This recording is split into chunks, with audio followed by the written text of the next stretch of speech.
The American middle class is dying right before our eyes.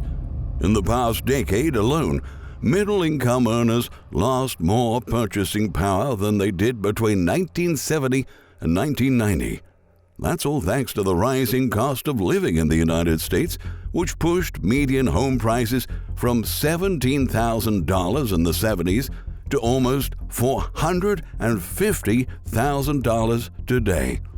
Cars, healthcare, education, gas, utilities, and everything we consume have faced an exponential price increase. But incomes have only risen 66% over the last 5 decades, and inflation continues to eat away a higher share of people's pay every month. The American dream of achieving financial security and building wealth via home equity is completely out of the reach of most Americans, even those who are considered middle class. The truth is that the labor market doesn't have enough middle-income jobs to support today's middle class. Many households have adults who must work multiple jobs to maintain their living standards. Many others have already fallen out of the middle class, but they didn't realize it yet. The current market is extremely polarized. People have to either get an expensive college degree to get a position at the top of the chain or settle for a low-paid job, and oftentimes having a degree isn't enough to guarantee that you will have a 6-figure salary, given that there are more open roles at the bottom in the market than at the top. In an August 2023 survey, American Compass also found that most American workers do not have secure jobs. Only 40% of workers have secure jobs, meaning jobs that pay at least $40,000 annually, including health insurance and paid time off, and offer predictable earnings and a regular or controllable schedule, researchers noted. In the ideal world, all Americans should be living a nice, comfortable life. But the reality is we're being unsustainably squeezed and unlikely to experience the same levels of financial stability of past generations. Despite being historically known as the engine of economic growth in the U.S., the middle class now accounts for a lower share of income than it did from 1960 through 1980. According to data from the Pew Research Center, the middle class has shrunk by 11% since Richard Nixon was the president. In 2023, it accounts for less than half of the country's population. However, many economists believe that this income bracket is even smaller than what official figures tell, and that has to do with the ambiguity surrounding the definition of the middle class. The Department of Labor says that the federal poverty level for a family of 4 is $30,000. Those who make between $30,000 and $43,350 are labeled as low income. Meanwhile, if you're making between $43,350 and $130,000, you're considered middle class. But, as Fortune economists noted, it is very strange that a part-time bartender and the suburban power couple earning 20 times more are in the same income group.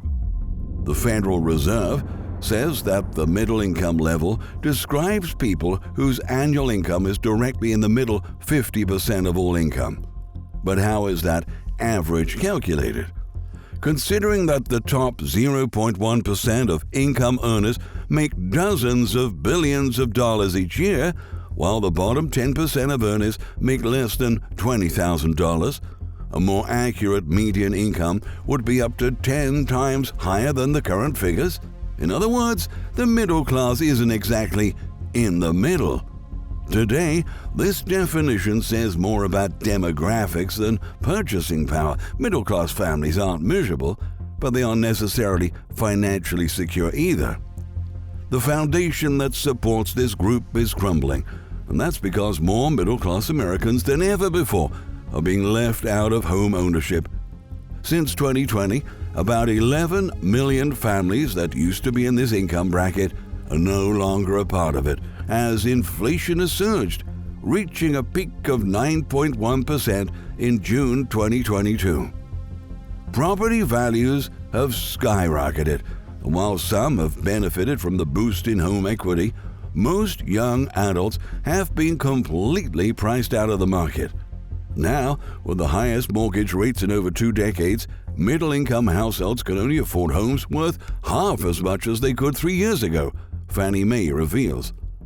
The median purchasing power for families has plummeted to $356,273 as of August, down from $689,091 in summer 2020, when interest rates were near zero. And while purchasing power has gone down, list prices have shot up, with 45% of markets in 100 major U.S. cities tracked by Redfin economists reporting list prices over $500,000. In 2023, Americans are borrowing significantly more money for homes at much higher interest rates than just a few years ago. Overall, a middle-class home buyer's dollar goes about half as far as it did at the end of 2020. At this point, the average mortgage payment on a newly purchased home hit over $2,000 a month, when it was only $1,100 3 years ago. Lawrence Yun, the chief economist for the National Association of Realtors, says that if you don't make 6 figures, it's going to be really tough to enter the market.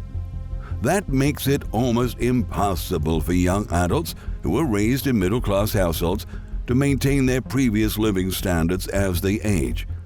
They are falling behind older generations because they can't invest in real estate.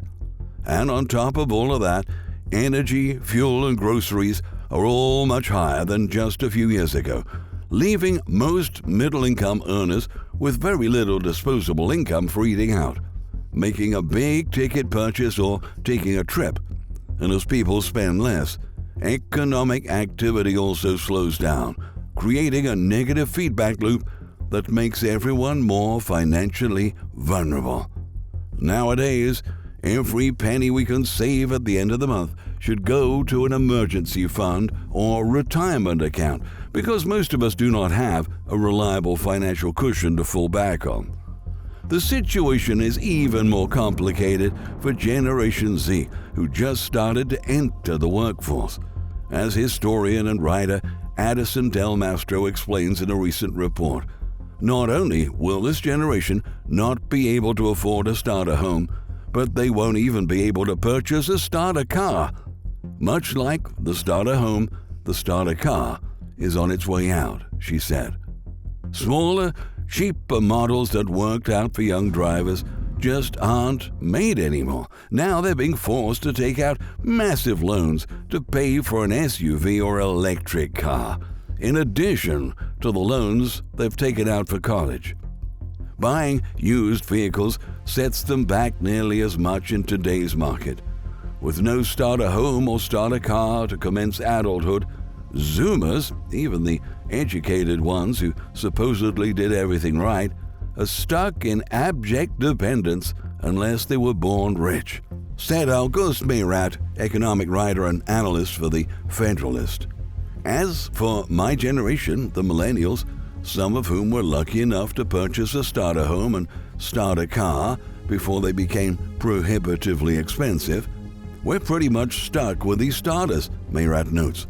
I would love to upgrade my 13-year-old Honda Fit and move into a bigger house, a forever home with an extra bedroom and bathroom, things my parents were able to do at my age, but this is unfeasible, he stressed. Another crucial part of the American dream this generation cannot afford anymore is retirement. A September Bankrate survey found that more than half of Americans in the workforce feel behind on their retirement savings. The nation's retirement system is falling apart, and millions of middle-class people are downwardly mobile into poverty as they age into old age. According to Aon Consulting Group, middle-class Americans aged 55 to 64 have an average of $82,000 in their retirement accounts compared to the national average of $53,000. The problem is they will need between 8 and 11 times more in order to maintain their living standards in retirement. This means the median American household needs more than $500,000 more in their retirement account. As described by the professor of economics at the University of Notre Dame, Teresa Gildaducci, on paper, the solution to retirement shortfalls is easy peasy. You just need to go back in time and save 5% of your paycheck starting in your 20s. Work steadily for 40 years, never stop contributing, don't get a divorce, and don't get laid off. You should also start early. Never withdraw, never take out loans against your retirement accounts. However, if you begin saving at about age 40, you'll need to save more than 26% of your gross income each year until age 67 to achieve an 80% replacement rate in retirement. That's a much steeper climb, Gildaducci said. If workers lose all of their retirement savings and have to start fresh at age 50, they need to contribute half of their earnings towards retirement for the rest of their working days. Under the current system, saving for retirement is nearly impossible, the expert explained. To recap, not only middle-class Americans can't find good jobs, afford good prices, and to purchase a car, but they can't also retire with dignity. Put simply, being middle class in 2023 is basically just a title, not at all a guarantee of reaching the hallmarks of adult life. We are working harder than ever, but even with two incomes, it is hard to make ends meet. In 1985, the typical male worker could provide a family of 4 with healthcare, housing, transportation, food, and college savings on just 40 weeks of income. Today, it requires not 40 but 62 weeks. About 90% of people in this group say middle-class life has gotten more expensive, while wages are not keeping pace, American Compass reports. Moreover, even those in the upper middle class are now living paycheck to paycheck. A survey by Barron's found that 51% of people with an annual salary over $100,000 run out of money on a month-to-month basis.